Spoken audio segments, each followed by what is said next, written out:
Welcome, everybody, back to our trailgating coverage of the 2025 Western States 100. My name is Dylan Bowman, joined today with the bunch of champions here. This is the Champions Edition of trailgating. We are just a couple of days away from the 2025 Western States 100. I'm joined in the first half of the show today by Kat Bradley. Kat, welcome back to Western States. Nice to see you. Thank you. All right. It's been a while.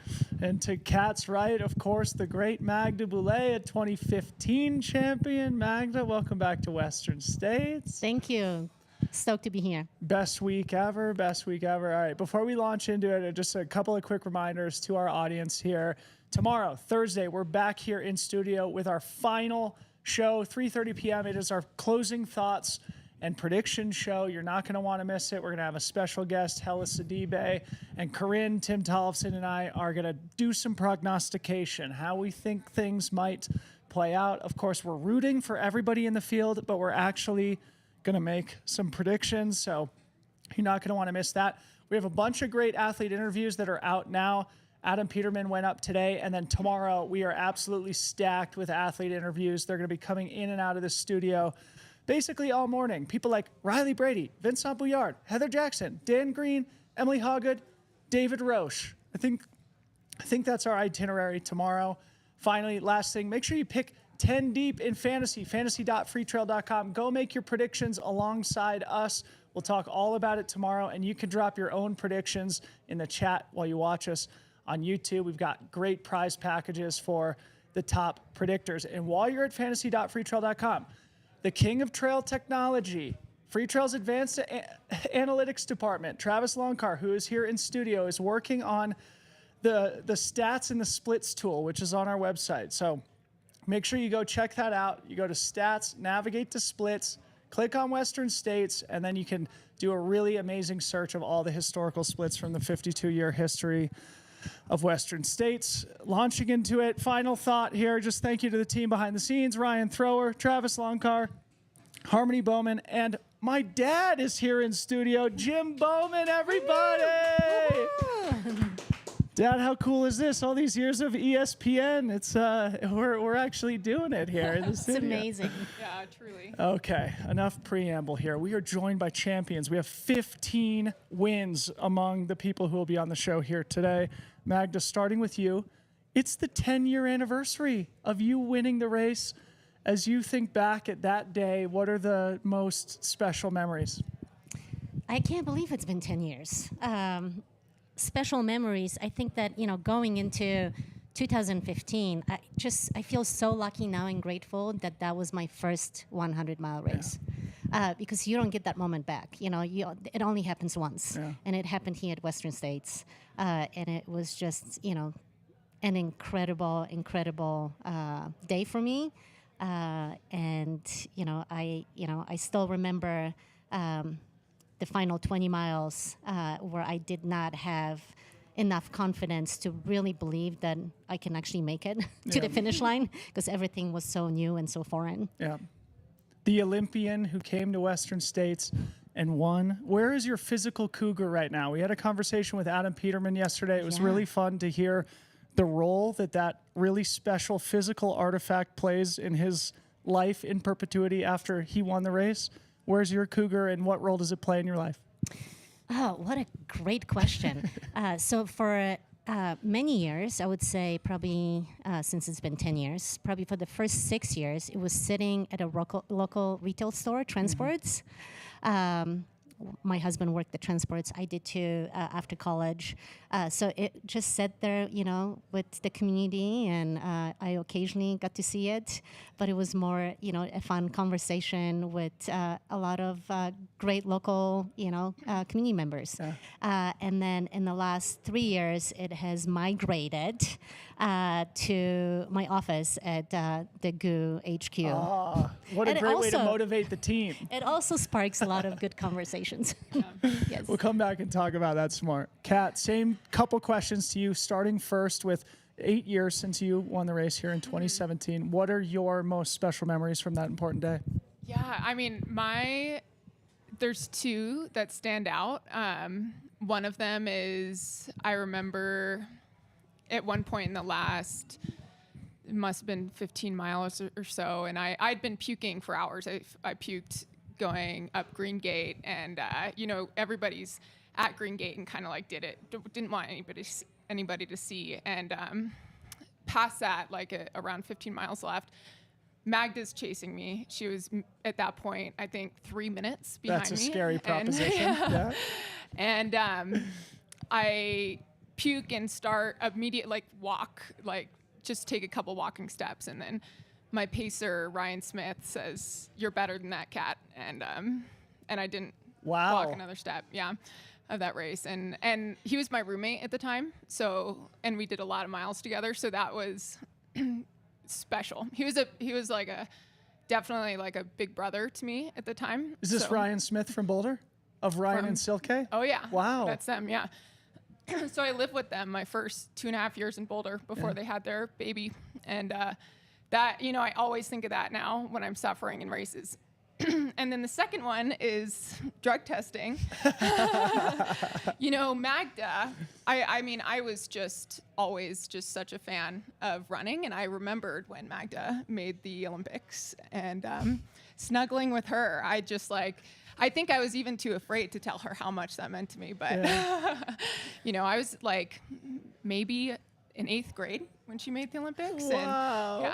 And so I remember I'm getting emotional thinking about it because I was like, this is a dream. This is my dream. So this is Western States, isn't it?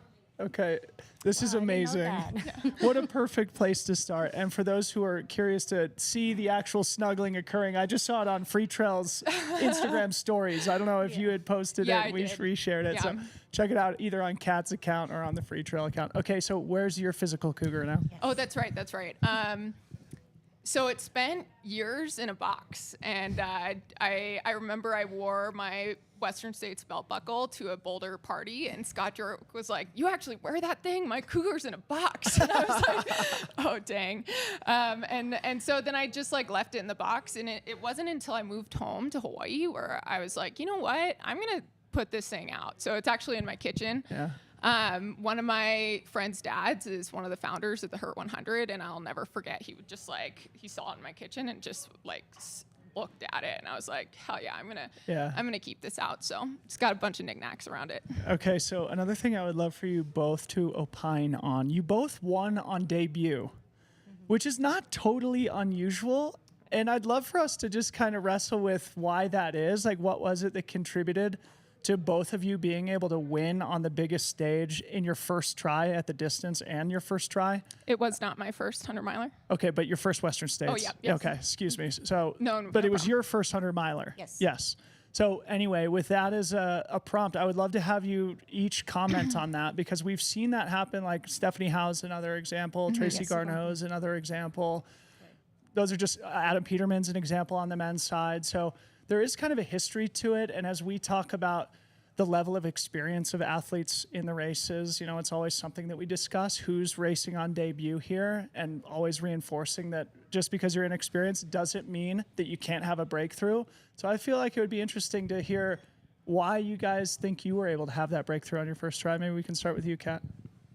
It was community, and I just was an absolute sponge. I was kind of coming on the scene, and again, Ryan Smith and Silke, they were my roommates. I remember being at the Western States camp and just being around giants, and as someone who's 5'10", obviously I hugged Magda and I was like, I forgot how tall I am here.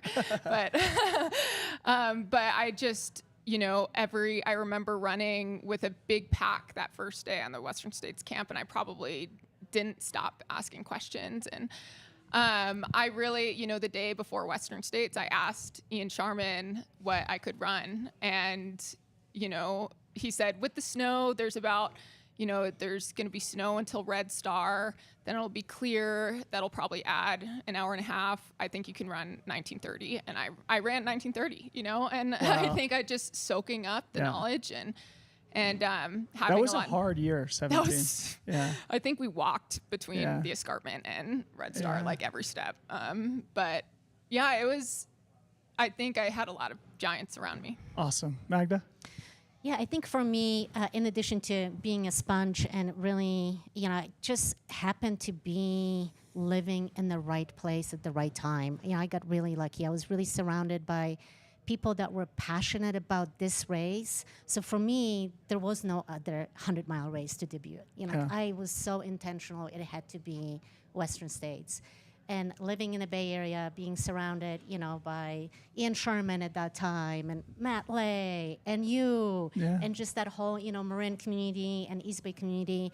I just, I was drinking the Kool-Aid, definitely. And but what I mean by that is, along with the passion and the magic that I heard, it was a lot of education. And I kind of just decided to, follow in people's footsteps and just learn as much as I could. And it's in a way, going back to any other first time thing that you've done, my first marathon, it's such a gift. Yeah. Because you just don't know what you don't know. So you're not afraid so much about, the things that you now know are going to hurt, you're going to have to navigate. You just don't know that. It's an abstract. You've never felt it. And that, I was just running on, on clouds at Western States. And not that everything went well, but, I had that extra, I think, boost of ignorance that takes you pretty it's interesting because both you guys are kind of saying the same thing. It's community and seeking out an education from an experienced cohort, and also being just naive enough to believe. And actually, it reminds me of something that we talked about on my show years ago now. Yeah. You made the comment of 6 months before Western States, you had this deep knowing that you were going to win. Share more about that with the audience, because I think that intuition is such a powerful thing to tune into, and it's also kind of a mystery. So it is a complete mystery, and I have tried to dissect that and replicate that, and you can't. And it's intuition, and I think a big part of it is hunger and self-belief, just to, something, it might, when maybe it's unwarranted. But I think I wanted it so bad. I'd been, and this might not be something that's known, but I, dropped out of UC Santa Barbara where I was running, and for a while was living with Luis Escobar, who's a famous photographer out here, and his wife Bev, and Scott would come in and out, and again, just I remember Luis saying to Scott and this guy Pat Sweeney, and I was overheard, and he was like, she's gonna be really good, and I kind of took that with me, and I never really told anyone until after I won Western, and I, it was my own secret. Yeah. Magda, have you ever had feelings like that of just kind of knowing you were ready for a good one? Of course, you've been such a star athlete since, for a long time. I don't know. I think this is kind of a fun thing to explore together. Yeah.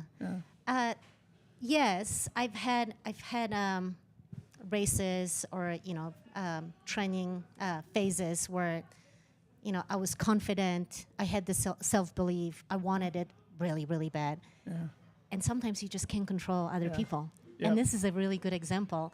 The year that I was chasing Kat, I also thought I was going to win.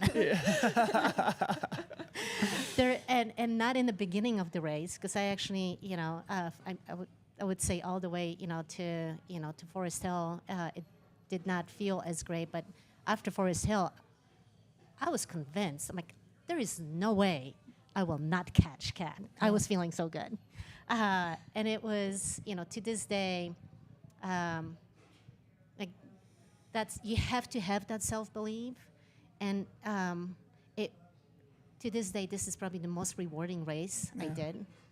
Because I never really give up that, feeling of, I can win all the way till literally I entered, the track. And it was the most fun and the most rewarding competitive race I had. That's so cool. It's really, really cool. So now 8 years later from that day, how does it feel to be sitting next to Kat and her saying, I followed Magda since middle school when she was an Olympian? Makes me feel old. Oh, yeah, right. Yeah. No, No, it's I guess winning a race, especially when you win a big race like Western States, it comes with a sense of responsibility. People do look up to you, and you carry that that responsibility of inspiring others, and I think that's the role that you're going to play forever. As a champion of a race, so I'm really honored to to sit next to Kat here today, because like I said, like she got the best out of me that day. Like to this day, like I don't think I could have run with so much heart that I did that day. Kat, have you been coming back to this race much since you won? This is my first time. Okay, that's what I was wondering, and I think this is also an interesting thing to talk about. I remember talking to Rob Krar about this and being like, are you ever coming back? Whatever. He's like, I don't want to be there. It's busy.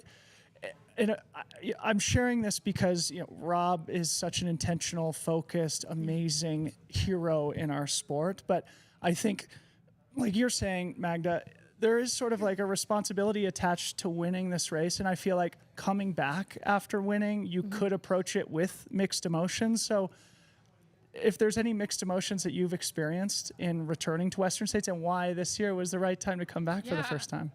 Well, I think this year is the first year that I could have come back and just been, still be hungry. I still want to be back on that start line one day, but I also just feel complete joy and honor to be here. After Western and after 2018, and I like my life went in complete upheaval, and it's one of those things that it feels very public because of the Western States. And like, I felt like, it's just tough. It is tough. And, you walk down these streets and it's probably the only place in the world where I'm known, and I just wasn't ready.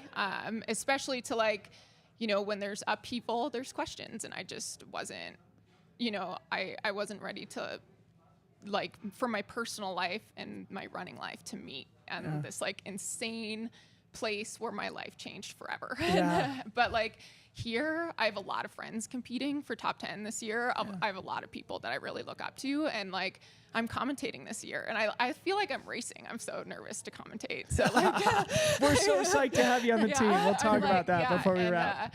And just like that, I think it's the only time that I've been mature enough to be like, I am just joyful and honored to be a part of this history. It's probably, one of the most life-defining things and that I can point to and be like, yes, that completely changed everything. And I was driving up here for this podcast and I was like, man, this is, haven't been here in a while and it feels good.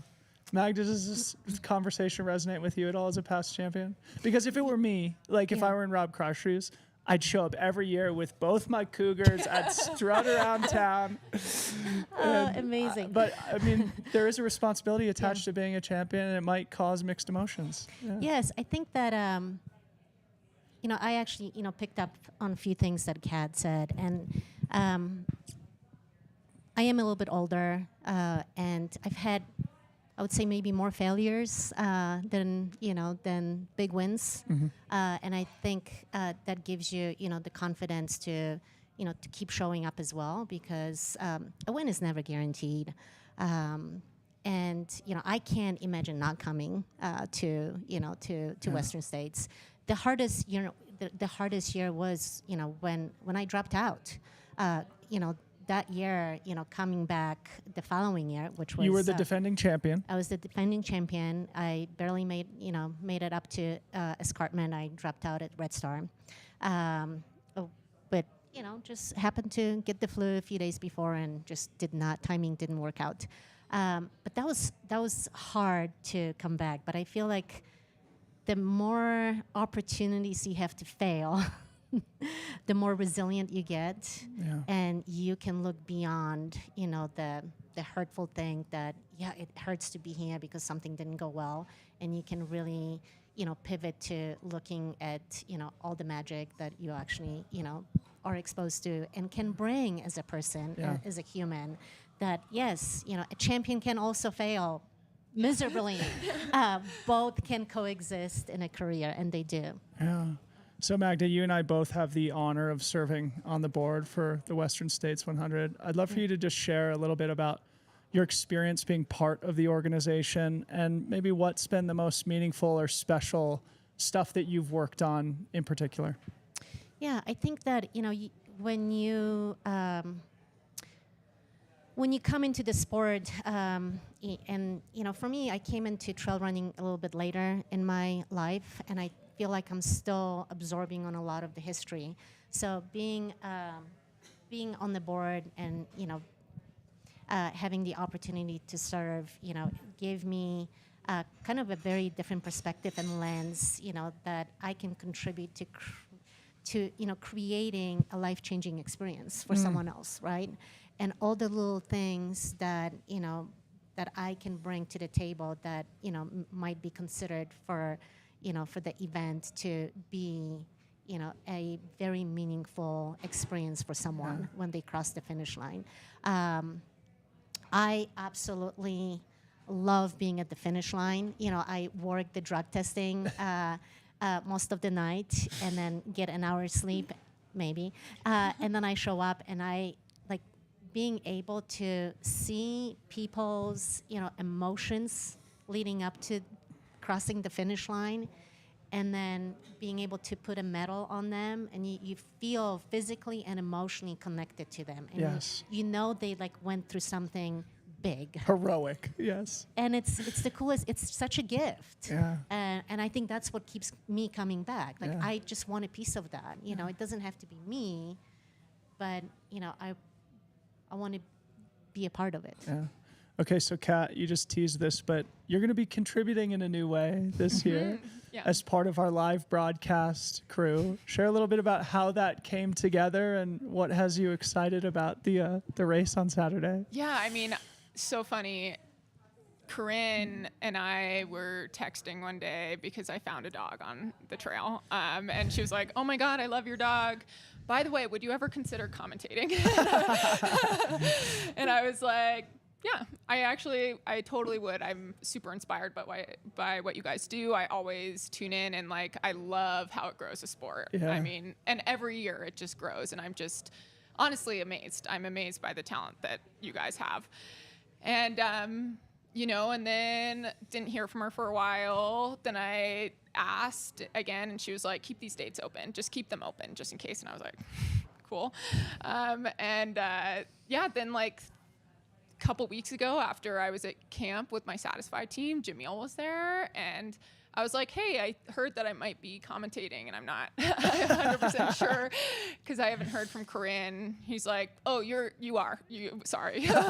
And so You're hired. You're not. Your name is on the list Yeah. already. And yeah, ever since we've had some meetings, Corinne's been awesome enough to just like send me a bunch of resources, because again, I hold this as like in as high of a regard as I do if I were racing. Like, I want to take this really seriously. And so, again, I'm nervous. Like, I was talking about it last night, and I felt like I was getting ready for my own Western States. Yeah.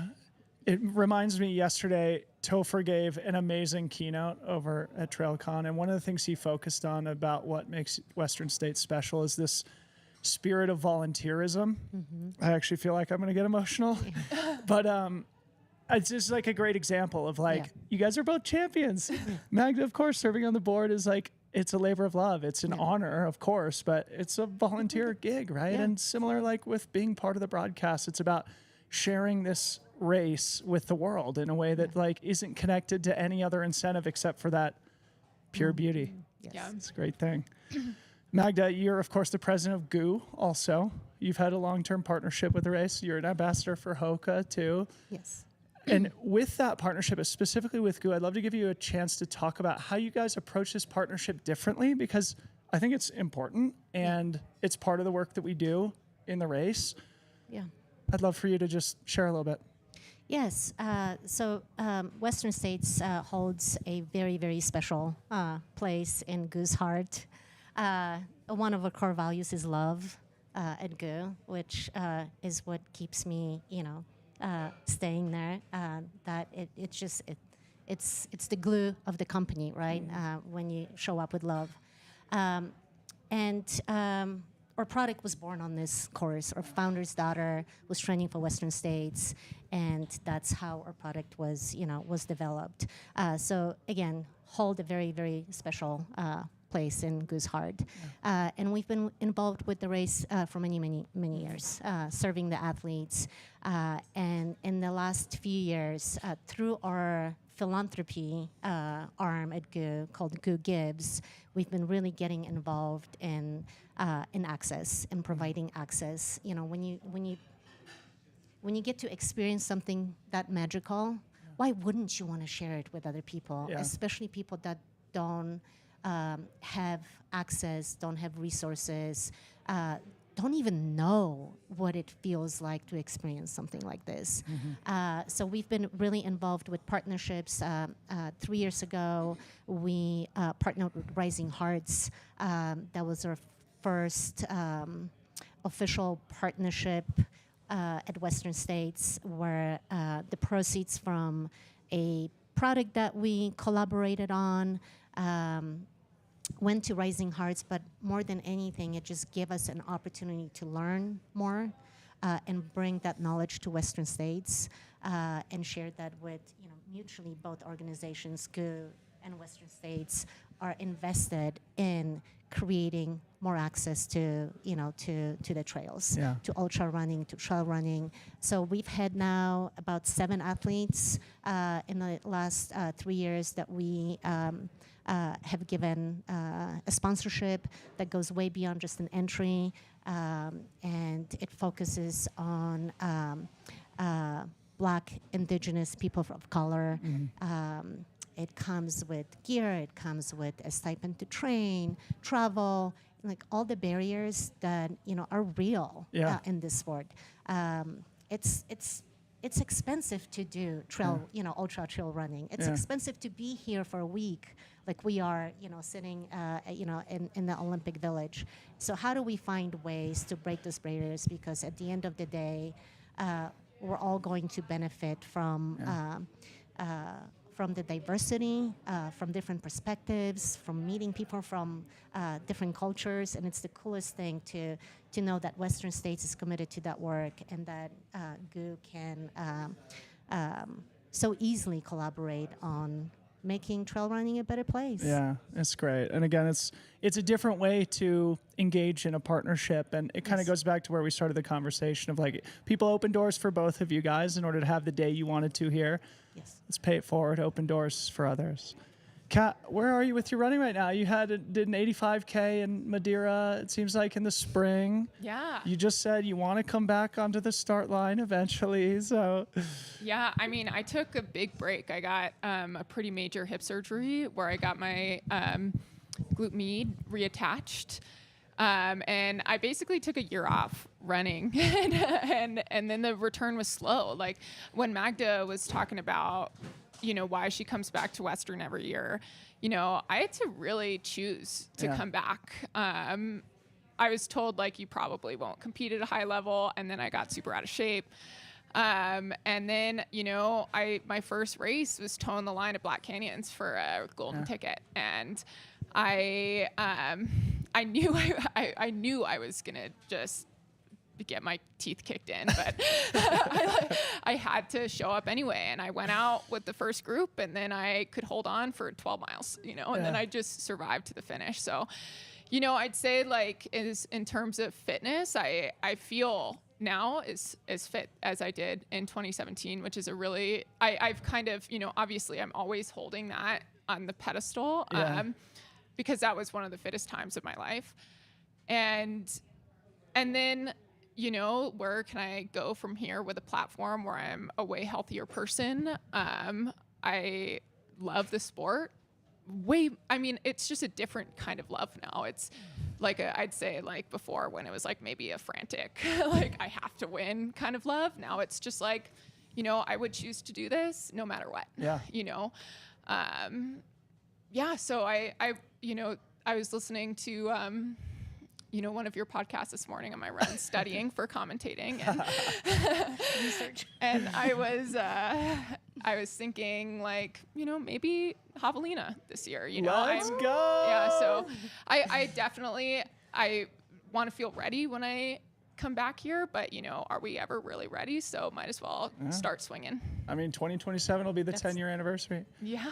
Magda, we can close with you. I'd love to get an update on where you're at with running too. And it feels like there's even more kindred spirit stuff happening here. We Share can it. talk about our hips after this. Yes, I think, I would summarize it as where I am with my running. It's bread and water right now. Yeah. It's what gives me exactly what I need every single day. Yeah. I don't have anything on a calendar. I have a day after Western States. I'm heading out to the Swiss Alps to do, just a ton of running with a few friends. Yeah. And that is kind of where I'm at right now, just finding ways to continue to explore and make sure that I can do it every single day. Beautiful. Yeah. Magda, it's an honor to serve on the board with you. I can't wait to be on the broadcast team with you on Saturday. Thank you both for coming into the studio. Thank you. You're Thank you. champions. Thanks. Okay, our next cohort of absolute legends, please make your way to the bar here. Grab a frosty one while we wait for these guys to saddle up. Please come jump aboard here. While we wait for the guys, quick big thank you to our good friends at HOKA. You got to grab a pair of these Mafate X shoes, carbon plates, dual density, super foams, the Vibram outsole, HOKA.com. Big thank you to HOKA for their support of Western States and of our programming this week. Holy smokes. 13 victories on the panel here, boys. Some of my personal heroes here. Thank you guys all for coming in, first of all. Really, really great to see you. Obviously, they need no introduction, but real quick, Hal Koerner on the end, Scott Jurek in the middle, Jim Walmsley closest to me here. I wanted to start, guys.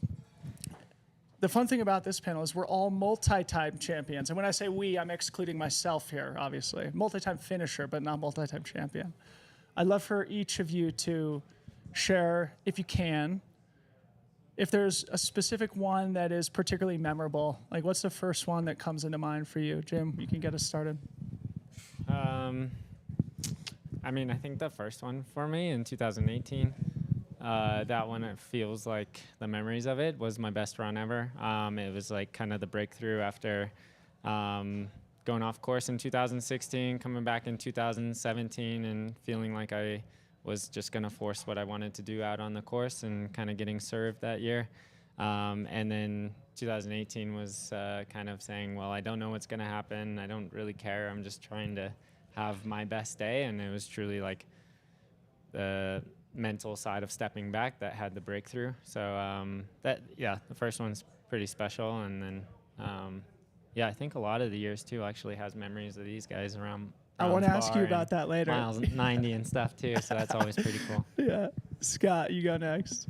Gosh, I thought it would be 2017. Like, that would be burned into my mind. It'd be hard to shake that. Yeah. You only get to choose from wins, but both of us have had many memories not on the top step. So but I was just joking. But I would say, it has to be 2004 when I finally broke the record, which now seems pedestrian at the time. But for me, it was like, I always looked up to Mike Morton, like raising that bar and just, also cracking the code for the non-Californian men. Yeah.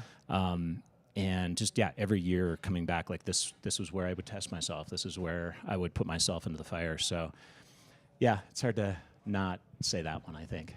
Hal? I think 2009 was really special in regards to having been here in 2007 and then the fire year 2008. So it was a pretty long stretch getting back on the start line. Yeah. I got to race against my personal heroes in Scott and Dave Mackey. Yeah. And so to have them out there on the race was huge. I think it was funny. I was looking back on an email the other day. My dad said something like, that year, like, Ultra Running's, like, magazines, like, voting. I don't think I got much credit for 2009. Yeah. everybody had said, well, 2007 wasn't a fluke. You won in 2009. And my dad said, it doesn't matter. Western States is the race where the pressure is always the ultimate. You have to race against everybody. You have to race against that. And he said, no one can take that away from you. And I think that that's the thing that, these guys have also dealt with over the years, is that the pressure is always going to be at the top. It's what you put on yourself, but it's also everybody else around you, the day, the lead up, everything else. So that was a really special moment too, for sure. Wasn't your dad kind of the guy who got you into this? You and I have never talked about this, but I know your old man was running 100-milers too. No, well, he never ran a 100-miler, but he ran plenty. He ran plenty of marathons, and we did bike racing early on, but he was, a lot of his friends and people who paced me through all my first hundreds all ran Leadville. And so he paced them and through the Hal years. would always show up with his posse of like old dudes that would be pacing him. Like Hal would look like he was like fresh out of like, I don't know, elementary school. Yeah. He was just a young buck and he had all these old dudes. I had a lot of old buddies. I think the sport has that, but like Hal had these like, who is pacing you? Like it was always fun. They were very experienced, and that was one of the better parts. And they were all faster than me and anything else, which was pretty wild too. So like 50-year-old. I mean, my main pacer was the Masters champ at Boston in 2003. So like these guys were serious runners, but I think they were always in awe of what we were doing here on the trail side of things. And some of them could never crack that. And I think there was a reverence for that. And so they wanted to be a part of it. You know what's interesting? I was just thinking about this today, but I looked, and I'm pretty sure the two of you were 25 when you made your Western States debuts. I'm pretty sure Jim and myself were 25 or 26 also when we did Western States for the first time. So a fun little crossover there. But in your guys' day and age, must have been totally unusual for people of your age to be here at Western States. I mean, I think people think that, but not really. Like one of my heroes, Chuck Jones, I read about him. He was like this wild man who came out of nowhere. He was like into transcendental meditation, like do 200-mile weeks. Outside Magazine did an article of him, and he was like 25 or 26. Mike Morton, I think Mike was 25 or 26 because he was still in the Special Forces. I believe it was Delta, right? Or he was a SEAL then. I don't know. Yeah, SEAL then Delta. But yeah, no, I don't know. I feel like there were sprinkles of the young guns, so to speak. Yeah, Ben was pretty young. He didn't win Western, but he was, one of the kings of AC, and Jim, your era here at Western States, you were standing on the shoulders of these giants. Maybe share a little bit about these guys, how they inspired your era of domination. Maybe that's the time to give the shout out to Ren. And so like we have like a funny bridge of a mutual friend that was living in Flagstaff when I first showed up in Flagstaff, and I knew a lot less about what maybe he knew at the time. But he's bridged a lot of old Ashland stories, and he was out there with you guys, I think, a bit. Kind of OG, and what even had I don't know, his big claim to fame is a pacer to the stars. I think with Timmy too. Yeah. Yeah, but he got his doors blown off, and you had to pick up the pieces. Yeah, 2012, that was the record year. Yes. Hal, pick your mic up for us. Here. Sorry. Yeah, I'll get. Yeah, they had to pull me out of the bar and cool, so make it down to Highway 49. Keep going, Jim. I want to hear some more of this. But yeah, I mean, like basically, me getting into the sport was reading about what you guys did, and even like I call it a big cat year when basically my 2021 year of just go out hot, get a gap, hold on. That was my big cat year. And that was basically referencing Hal Koerner we should style. say, yeah. So I like that. And then Scott, I mean, you've put out a lot of literature for us to, like, it reaches such a big audience. And that was very early in my career when I was going through, I think it's Eat and Run. And then, I mean, even during my career, you have North that came out and stuff. So yeah, it's been really enjoyable. And yeah, I've had the blueprint stuff of being able to study what you guys do. Yeah. So maybe my job's easier. Love it. And now you have to do it for the next generation too. I'm still trying to keep it somewhat secret at this point. Not yet.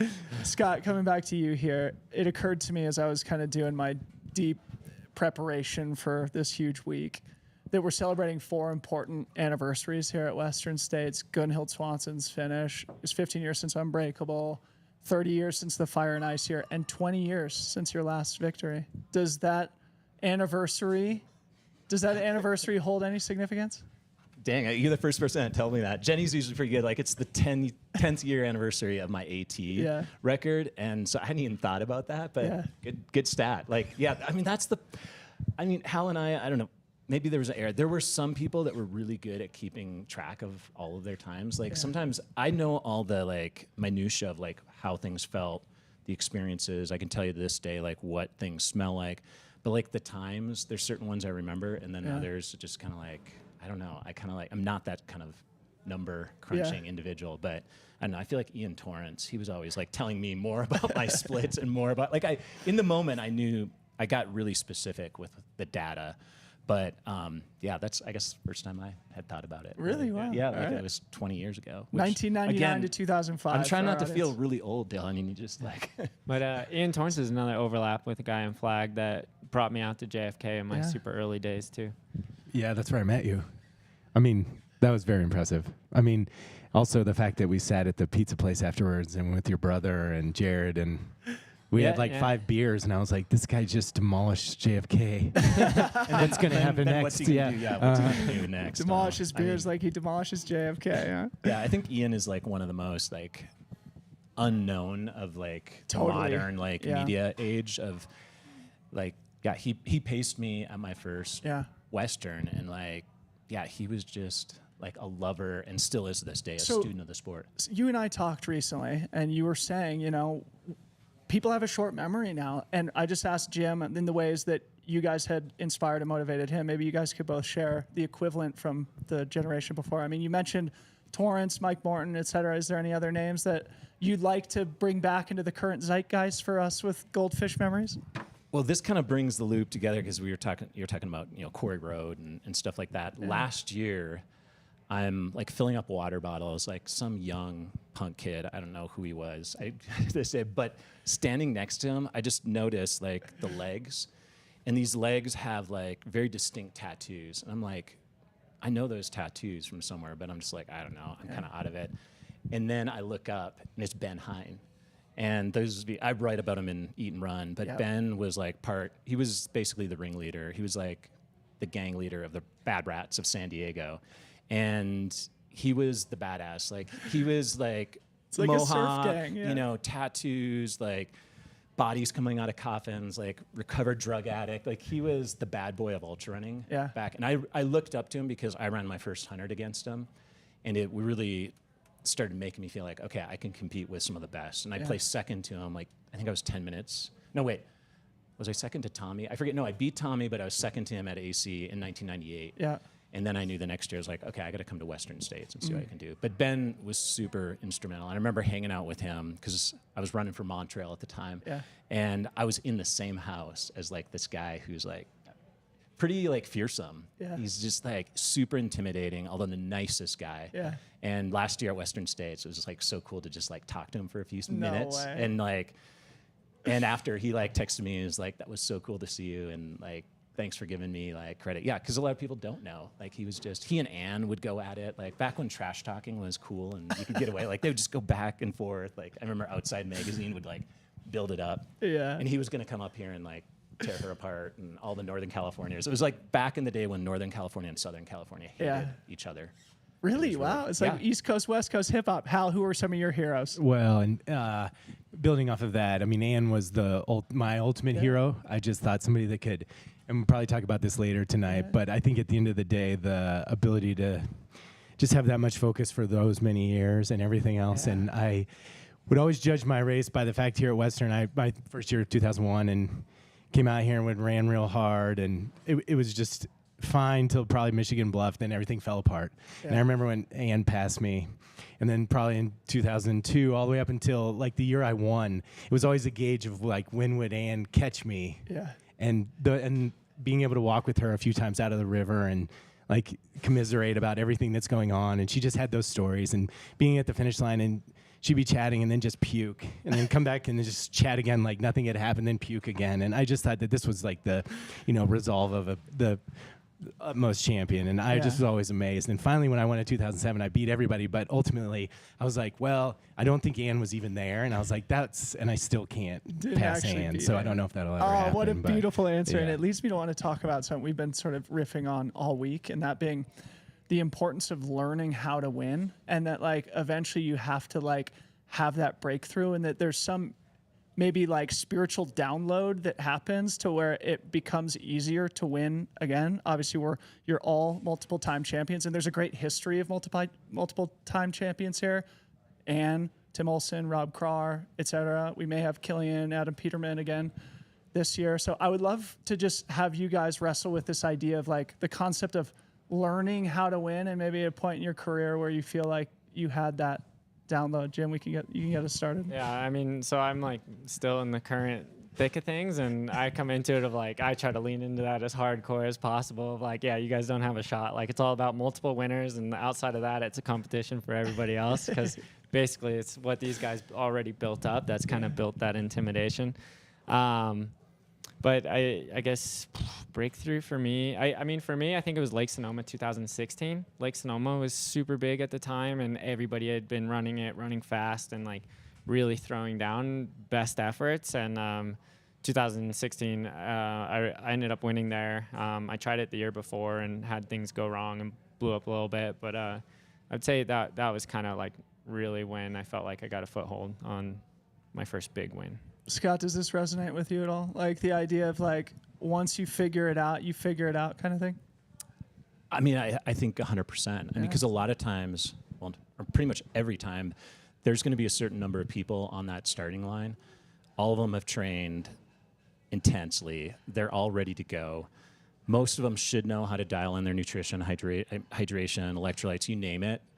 You know, there's mistakes made, but like at the end of the day, things might go a little wrong. How you recover from that, your mindset. I mean, there is something about if you know how to win, you know how to win.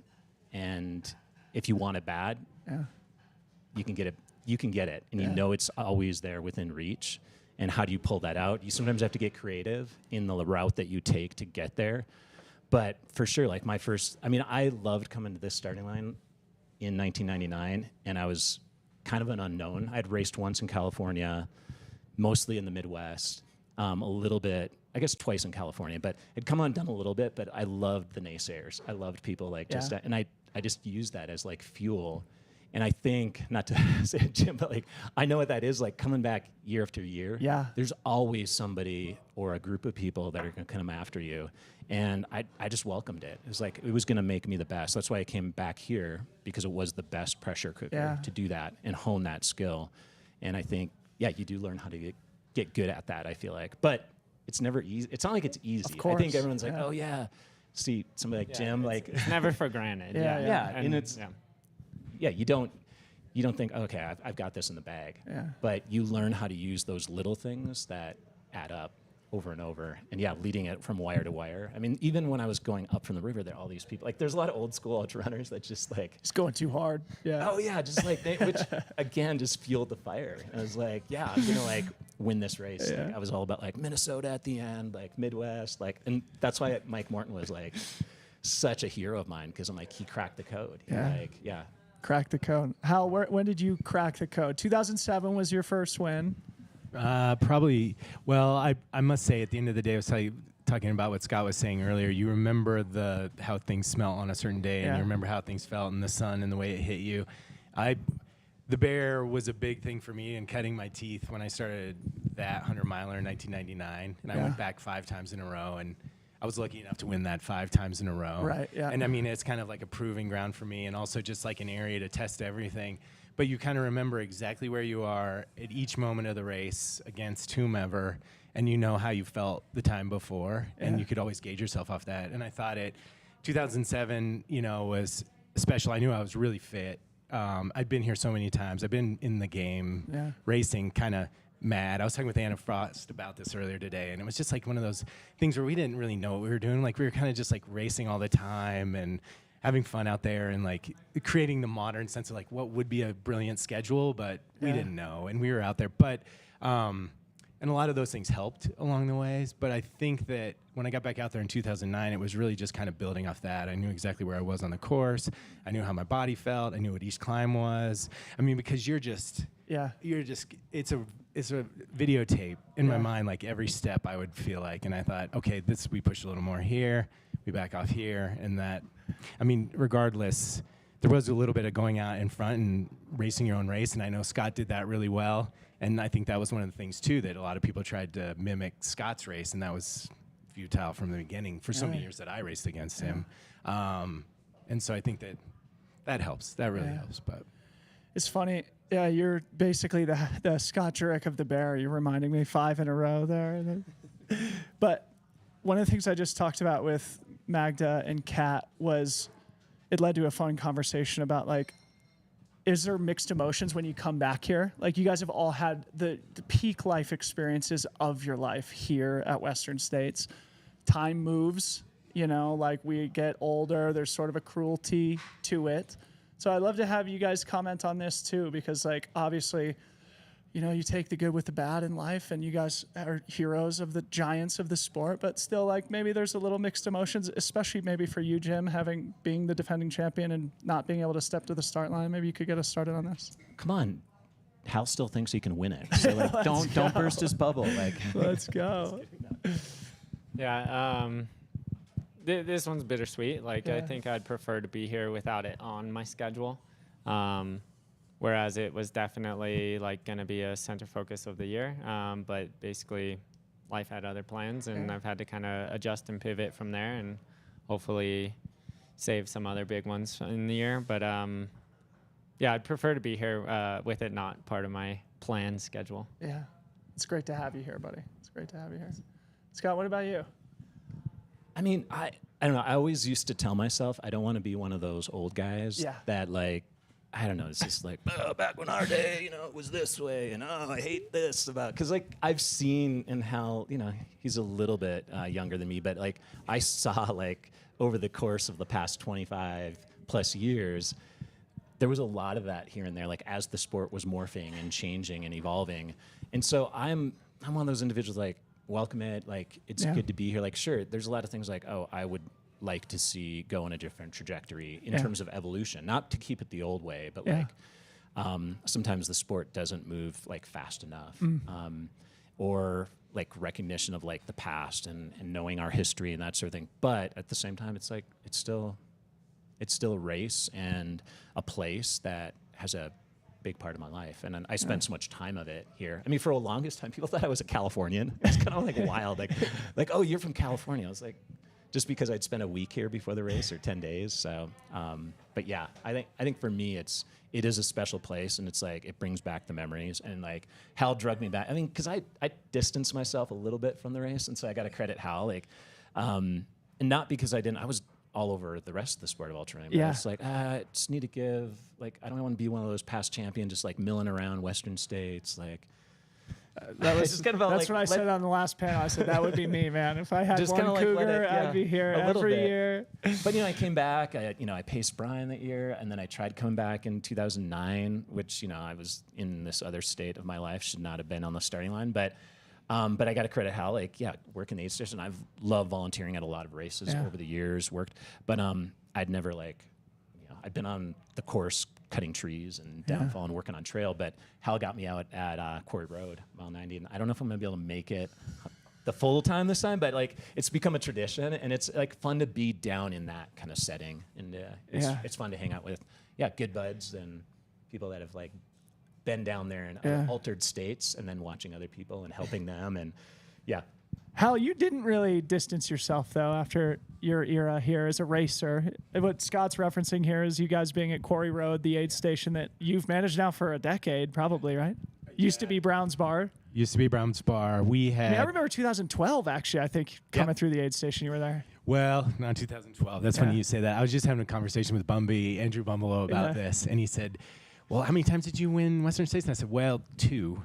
I'm no goat, but it was a conversation about, like, there was a fire year in between there, and then there was the unbreakable year, and then I tried again, and then eventually I said, 2012 I went to Hard Rock, so I was like, and I hadn't been to Hard Rock in 7-8 years, so I was like, or like 9 years, so I was like, and you never got a chance to go to Hard Rock, you just couldn't do that, and you put all your eggs in your basket at Western, and that was the thing, and that's where you ended up. And luckily I did get to go to Hard Rock, and that was special in its own right. But we did have the aid station starting right then. but I did pace here. You're right. I did pace Timmy that year, I think is what ended up happening. Right. And so I didn't get to go to the aid station, but we had it. And so SOB had always run Bath Road. Siskiyou Outback Trail Runs had always done Bath Road, and then they let it go. And I asked Greg Sutherland, I said, hey, we'd like something else, and we'd like it to be more substantial. And he said, well, the guys at Brown's Bar have just gotten a little too unruly. And they were the Hash House Harriers, and like I dropped there one year, and I witnessed firsthand waiting around to get a ride out of there because you're not supposed to get a ride out of there. Those guys are just partying all night. I mean, you had the Jake Daniels and the tequila. You had everything lined up that you could ever want, and everybody was dressed in wonderful outfits. So, but it was nice to be able to get into the fray as far as like we could be at the aid station, we could make an impact, and I felt like that was just a good transition at the end of the day. And then I putting on races, know how. I know how important that is, and I know what the impact is for the the community and for the runners, and I knew what runners needed to a degree. I thought, especially at mile 90. So we've done a nice job keeping that around, and luckily it got elevated a little bit when folks like Scott show up and other special guests, and we theme it out. But so speaking of special guests. Awesome. It was last year that Jim came through there in first place. Scott texted me in the broadcast booth, like the actual split of Jim going through there. And I think that's happened at least once. I mean, I'm sure you've seen Hal at that aid station multiple times, but maybe share a story or two of seeing your heroes at the mile 90 aid station in the lead of the Western States en route to your victories. I think before COVID, things are getting more fuzzy. I don't remember as many memories there, but definitely 2021. I remember going through and just utterly broken and like, do you have any watermelon? And Western States never has watermelon for me when I need watermelon, but no watermelon ready. But you're like, I got grapes, and I'm like, all right, let's take some grapes. And they were the hottest grapes I've ever had ever. And then Brimhall's got like all his pouring devices and stuff, and I definitely took a moment in 2021. Like, I was pretty broken by that point, and it was just I don't know how I'm getting to the finish. I don't remember many things, but I remember you actually sitting down, and you were just like, I don't want to do this anymore. And I was I feel you. You still got 10 more months to go. Lead at that point. I didn't know it yet because I didn't find out the lead until I got to Pointed Rocks, and then I said that's probably my best memory ever at Western States. I found out the split, and I'm like, what are they doing back there? I thought they were way closer. I've been pushing hard. And so I enjoyed a bit of a finish on that one. And then last year was a bit completely different. I was feeling really good. And basically you guys got to fill up the bottles quick. Someone's right there. I got to go. And so there was more pressure through there. So it was a high buy. But I was feeling a lot better last year. 2018, 19, I don't know if anything weird happened, but the chair. Let's just say you made it look way too easy running out of there. Let me tell you that. That's pretty cool. Hey, Jim, I'd be remiss not to ask you about the moment where you got to tell Dan Green, you're not going to be in the race this year. He got in. I heard it was kind of a special exchange. Could you share a little bit about that? Yeah, I mean, Dan Green kind of had a big breakout of winning Cocodona this year out in Flagstaff, and I was out at a couple points. I think there was one point in the night where he ran by. I'm sure he did not know it was me, which was kind of funny. I was like, man, he looks good, because he's 160 miles in or something. Kind of ironic. He got to get the waitlist spot of me pulling out, so pretty cool to see it go there and exchange a couple messages over Instagram and use it well. Boys, this is so freaking fun. I wish we could do this a lot longer. Just four guys sitting at a bar, literally chatting about the good old days. There's extreme demand to ask you where the Cougars are now. Do you guys hang on to the mementos? Do they still play an important role in your life? Hal, get us started on this as we wind down. Oh, I have one sits at the shop. It's up near the cash wrap, and I think it still garners a lot of attention. The other one's on top of some lockers at the house, and my kids always still ask, is that the one is that the race you race direct? And I'm like, no, not that one. And but have a seat. Let me tell you a few stories. We'll get around it. We'll get around the bar time with them too. So, Scott, Kat Bradley said you don't really hang on to those things. I mean, it's not like, I have so many trophies and overflowing, but Jenny doesn't love having, I don't have this so much. There's this thing on Kirk Cousins, and he like built this trophy room in his house specifically, and he even had the spot for like the Super Bowl trophy. It was like insane. Anyways, I am not like that at all, and I don't know. I actually don't know where they all are. I have most of them, I think, at my house, and then I loaned them out to Brooks. So there are 2 at headquarters. One has been identified, but I think like I need to do like a search for the last missing cougar, because And Jenny was always like, somebody's gonna rip that off, because for the longest time they had it at the front like reception at the HQ of Brooks. Wow. And people are just like, don't you ever worry like somebody's just gonna like walk off with that thing? I mean, it's a 30-pound bronze statue, but so. Wish I could tell you where they are, but a lot of them are stuck in the basement in a box or like in my crawl space. Yeah, I mean, again, they're just, they're great, but it doesn't, like, the trophies, the wins don't really define it for me. I don't know, not to be that's awesome, Scott. disrespectful. No, that's awesome, and I mean, it speaks to what we all looked up to you for. And then when I was coming into the sport, is you were the guy, and also you stuck around at the finish line for the last finisher, and it wasn't all about you. You know, it set a great example for us young bucks back in my day, Scott. More volunteering, more trail work, trail maintenance for the young future of ultra running. I think, Love more it. of that would be good. That's mile great. 90. So I'm sure Jim will be down there eventually. Rendog will drag him down. I know of the theme I want to this spend year. a night there with you. He'll be ready. And I have one question at the end after you did, Jim, Please. if we have time. Yeah, Jim, close us down here. I'm a bit. Mine either like make it into a box that goes into the attic or gets stuffed into a closet. I kind of have a thing not to leave them out, that I want to stay hungry in this mindset. So nothing really, unless Jess pulls. I think she likes a Ultravossen little red horse thing. So that one made a shelf, and outside of that, Ultravossen gets a shelf in a cougar, does it? it was like a little little one too. But I think that's the only one that I have out. The rest I have more like almost borderline superstition to just like bury it away, so that just on Love to the it, next dude. one. You got more of those coming. Or maybe she's polishing it like in the back. No. Like I hide them from like a her genie, too, like, because right then there. I'll find them somewhere else. Scott, what is it? So speaking of superstitions, so I had like this outfit, and like I had a favorite pair of shorts, like very lucky pair of shorts, and I don't think anything is luck in ultra running. Like it's like execution, and we talked about earlier. But I got to ask Jim, because I've never asked him about this. Sorry, I'm putting you on the spot. But Luis Escobar was out shooting the day you ran your first, so 2017 Western, and he sends me this photo like, dude, there's somebody that looks like young Scott Jurek out here.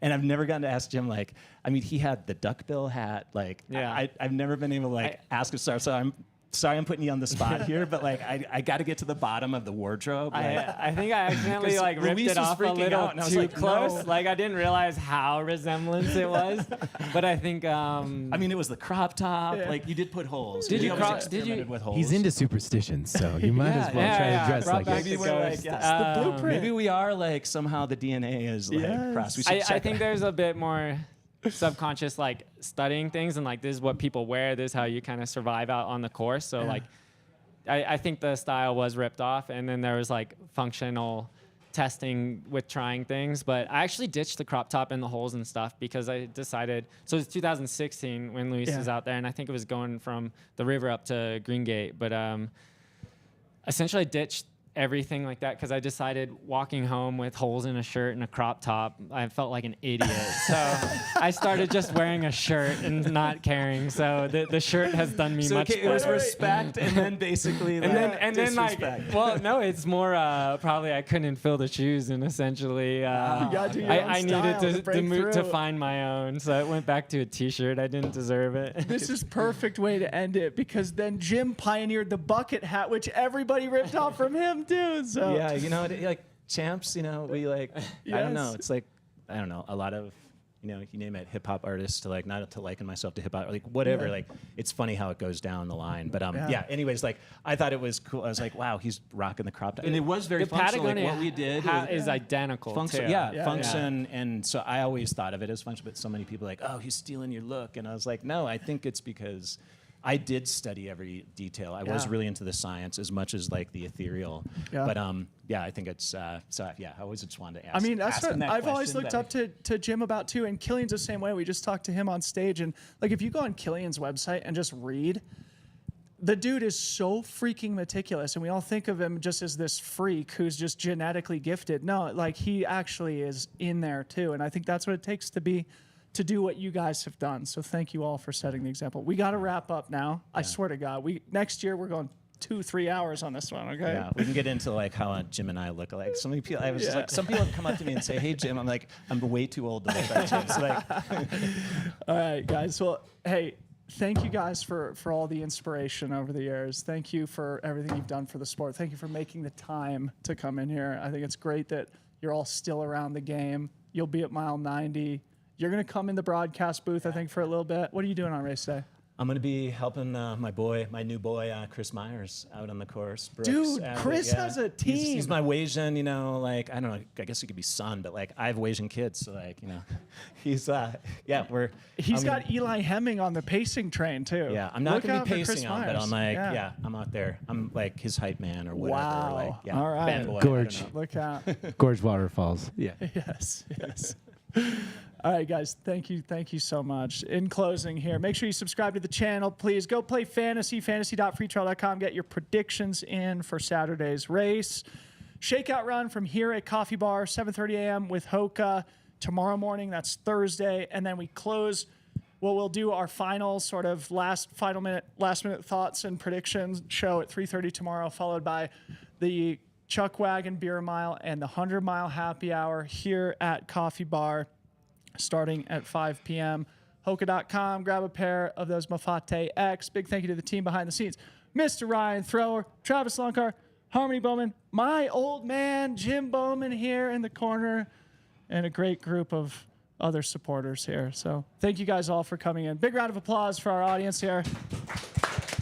Thanks for having us. For Kat Bradley, Magda Boulet, Hal Koerner, Scott Jurek, Jim Walmsley, I'm Debo. See you guys tomorrow. Peace out.